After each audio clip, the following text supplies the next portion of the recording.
Hello everyone, welcome you all to the part 2 of basic problem of an economy. In this part, we are about to discuss about the production possibility curve. There is an instrument. The instrument is called production possibility curve. This instrument is helpful in solving the six basic problems.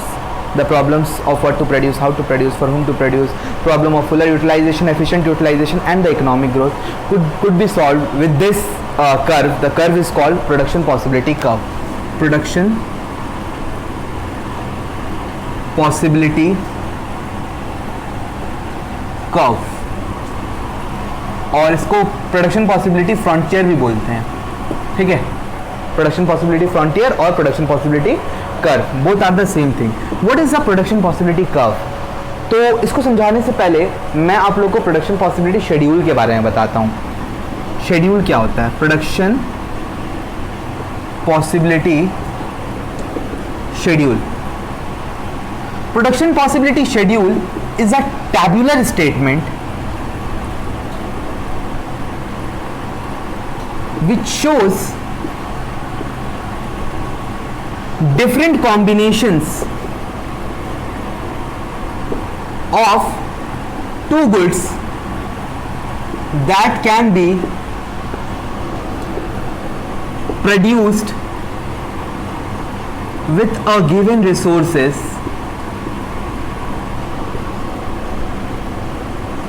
when the best available technique is used. Production possibility schedule is a tabular statement which shows various combination of two goods that can be produced with the best available technique used in the most efficient manner. ये भी लिख दे रहा हूं मैं, in the most efficient manner. यानी कि अगर आपके पास जो रिसोर्सेज हैं उनको पूरा यूज करो और बेहतरीन तरीके से यूज करो, तब जाके जो आपको various combination of two goods मिलेंगे, उसका जो शेड्यूल बनेगा, उस शेड्यूल को हम कहते हैं production possibility schedule. Production possibility schedule एक टैबुलर स्टेटमेंट है, एक टेबल है. टेबल उसे कहा जाता है जिसमें रोज एंड कॉलम्स होते हैं. तो एक प्रोडक्शन पॉसिबिलिटी शेड्यूल का मैं आपको एग्जांपल दिखा रहा हूं, उसके बाद मैं आपको समझाऊंगा कि क्या चीज होती है. तो कॉम्बिनेशन में कॉलम्स आते हैं कुछ, ये टेबल बना रहा हूं मैं, यहां पे लिख रहे हैं हम लोग कॉम्बिनेशंस. फर्स्ट कॉलम कॉम्बिनेशंस, दो गुड्स लेना है हमें, एक गुड एक्स और एक गुड वाई.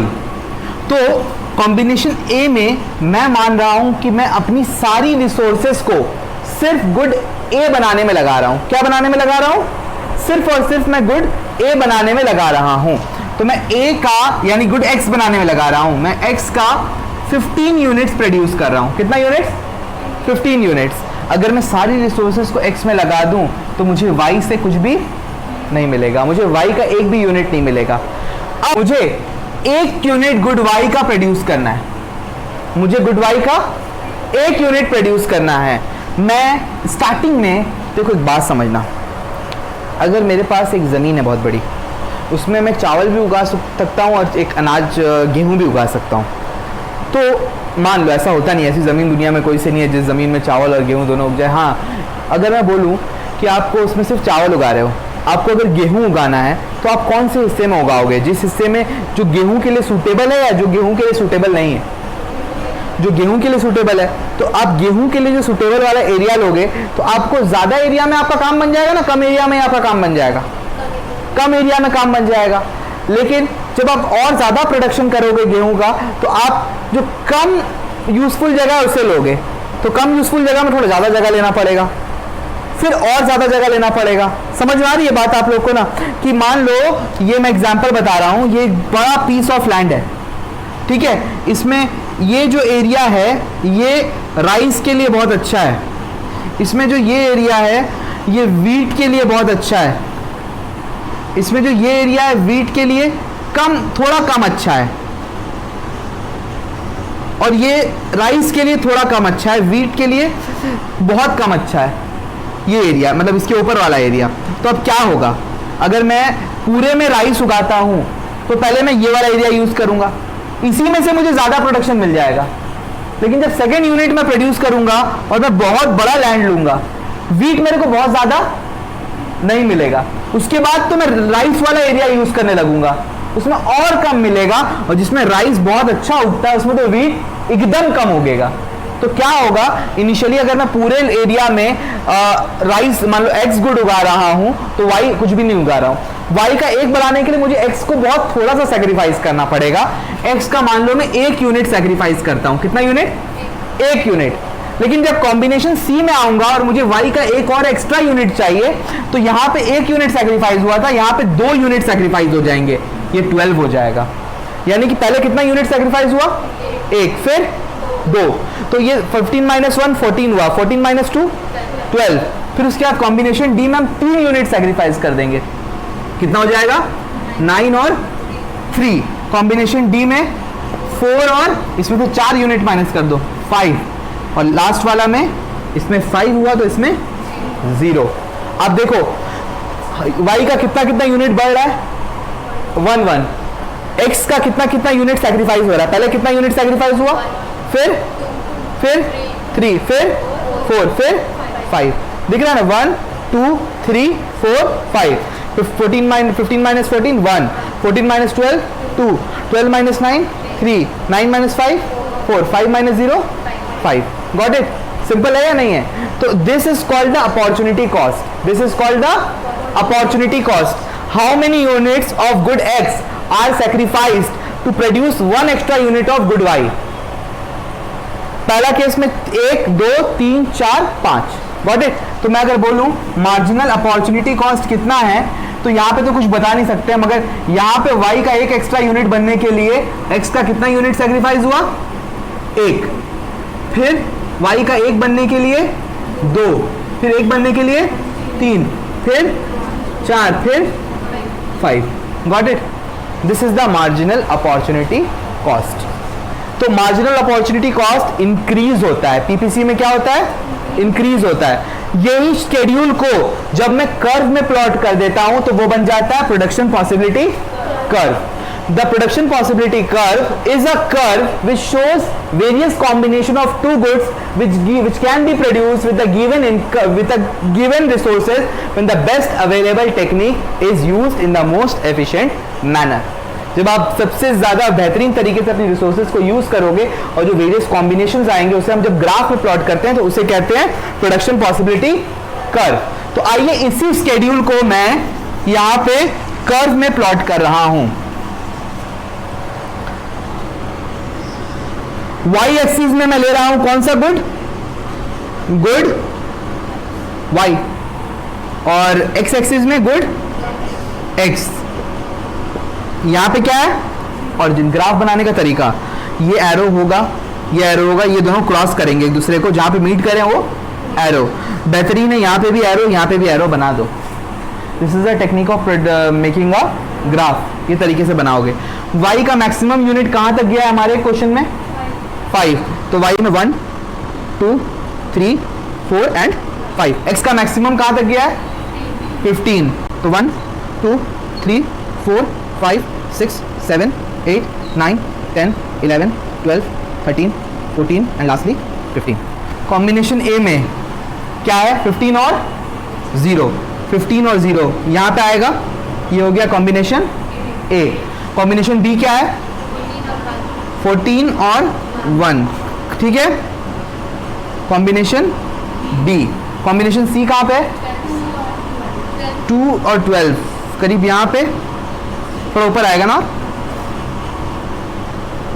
ये कॉम्बिनेशन सी। फिर उसके बाद कॉम्बिनेशन डी, 9 और 3, ये कॉम्बिनेशन डी। उसके बाद ई में 5 और 4, कॉम्बिनेशन ई। उसके बाद 5 और 0, combination, sorry A B C D, अच्छा 2 बार डी लिख दिया हूं, ई एफ, ठीक है। अभी इसको थोड़ा सा ठीक कर देता हूँ।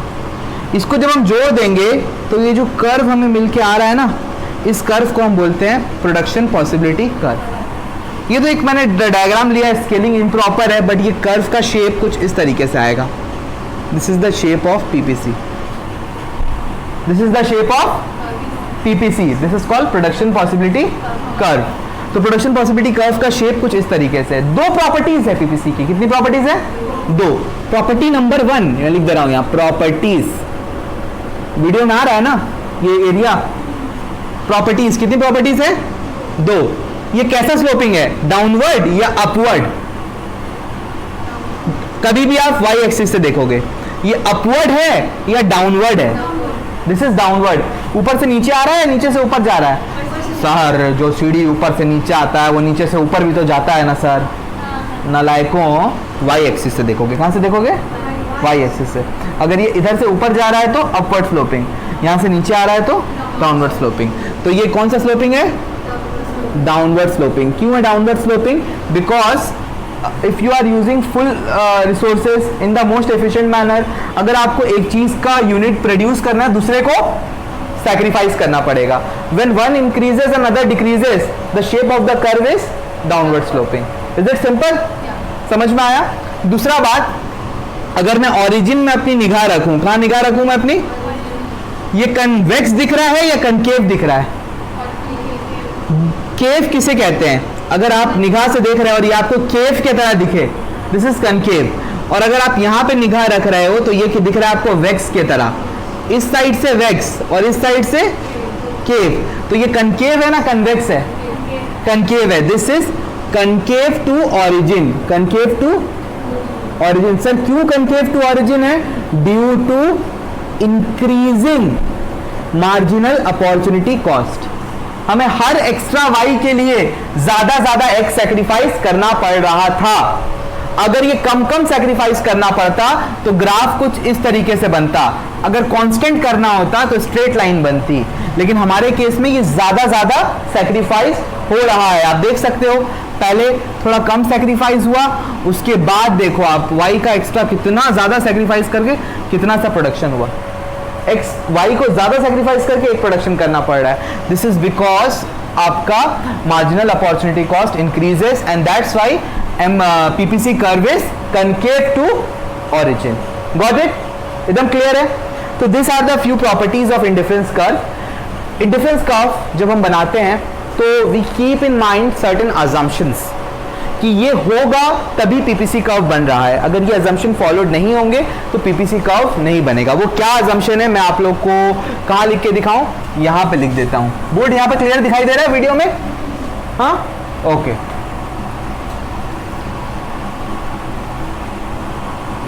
assumptions of PPC production possibility curve. क्या क्या assumption है? पहला assumption है, बुक में शायद लिखा हुआ नहीं है ये assumption, there are only 2 goods। कितने गुड्स हैं? 2 गुड्स। पूरे इकोनॉमी में कितने गुड्स हैं? 2 गुड्स। सर 2 गुड्स क्यों, 3 गुड्स क्यों नहीं लिया? 3 गुड्स लेता तो 3x फिगर बनाना पड़ता, 3D फिगर बनाना पड़ता। 4 लेता तो हवा भी चलानी पड़ती 4D फिगर के लिए।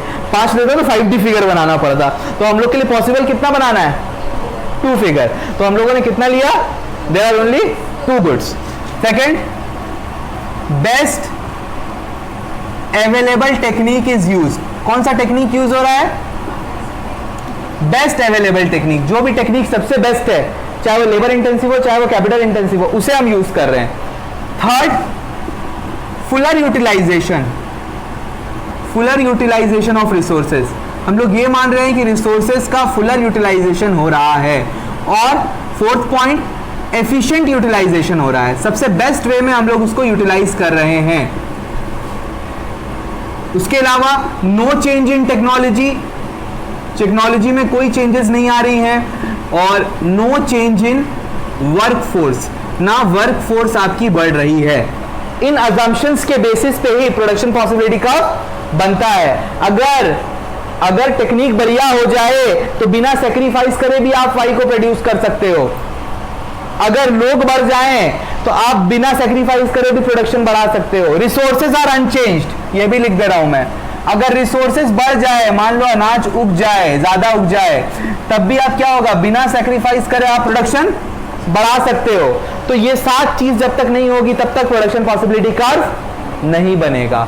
तो this is production possibility schedule, this is production possibility curve, this are the properties of production possibility curve, this are the assumptions of production possibility curve. ये 4 चीजें आपको प्रोडक्शन पॉसिबिलिटी कर्व के बारे में जाननी है। तो प्रोडक्शन पॉसिबिलिटी कर्व का काम क्या है?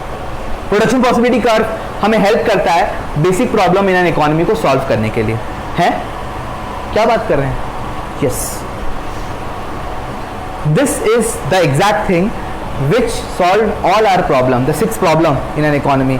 6 में से 5 सॉल्व करता है। ये 5 प्रॉब्लम इकोनॉमी की सॉल्व करता है प्रोडक्शन पॉसिबिलिटी कर्व। कैसे सॉल्व करता है आइए देखते हैं। 6 problems 1 solution, 6 problems 1 solution, no, 5 problems 1 solution. One of the problem is not solved by this thing. Solution, problems, solution. किसका ऐड था वाला? लॉरियल का। हाँ, कितना प्रॉब्लम उसका? 3 प्रॉब्लम्स रहता है ना उसका, तो उसका 3 प्रॉब्लम 5 प्रॉब्लम सॉल्व कर रहा है। लॉरियल से अच्छा है पीपीसी कर्व। तो क्या है पीपीसी कर्व की speciality?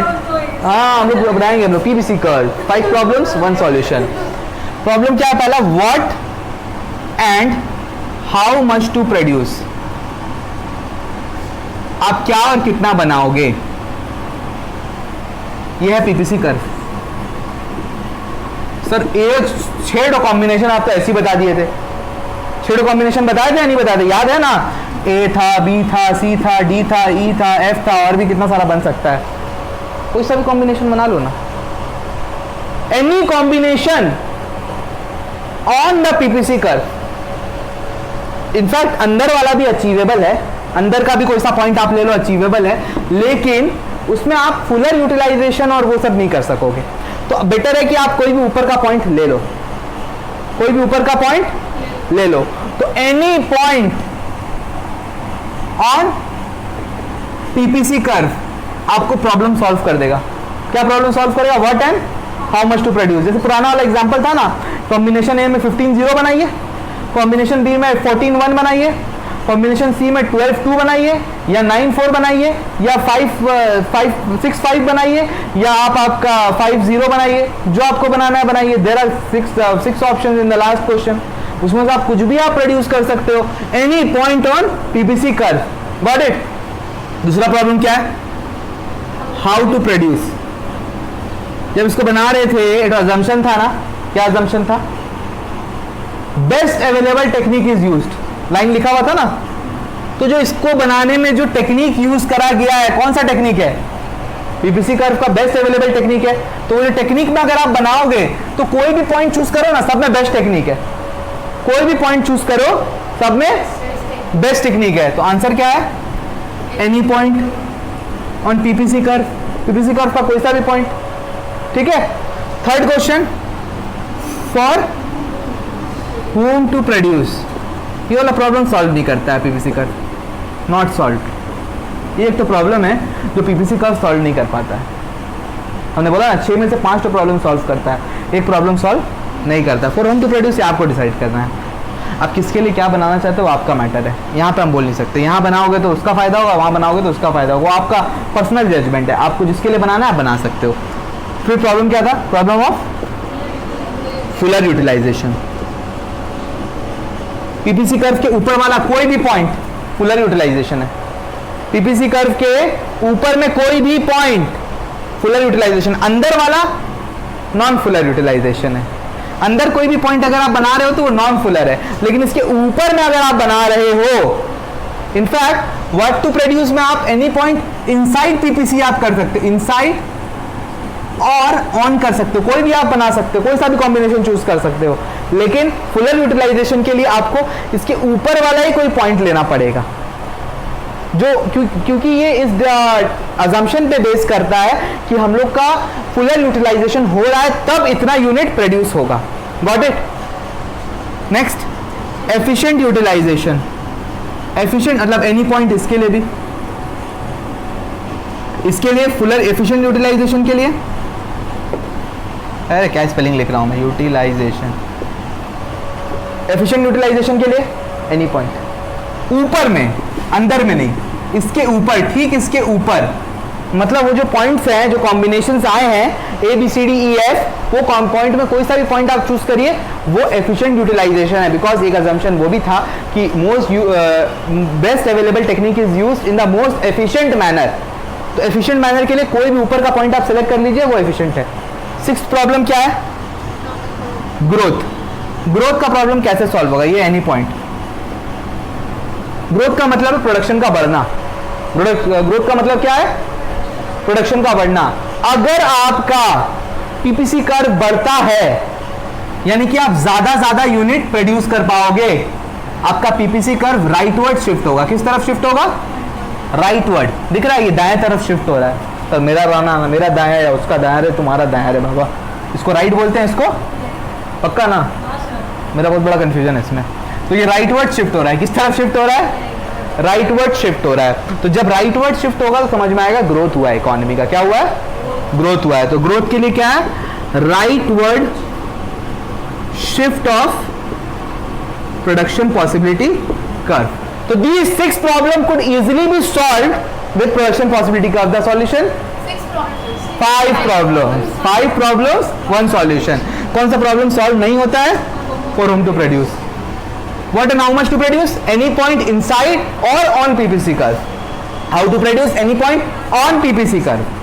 How for whom to produce? Tawalla. Fuller utilization? Any point. Efficient utilization? कहाँ पे? कहाँ पे? On the curve. Any point? On the curve. Growth? Rightward shift of production possibility curve. So this was the complete topic, chapter number 3, basic concepts of basic problems of an economy. This was it. Thank you very much and bye bye.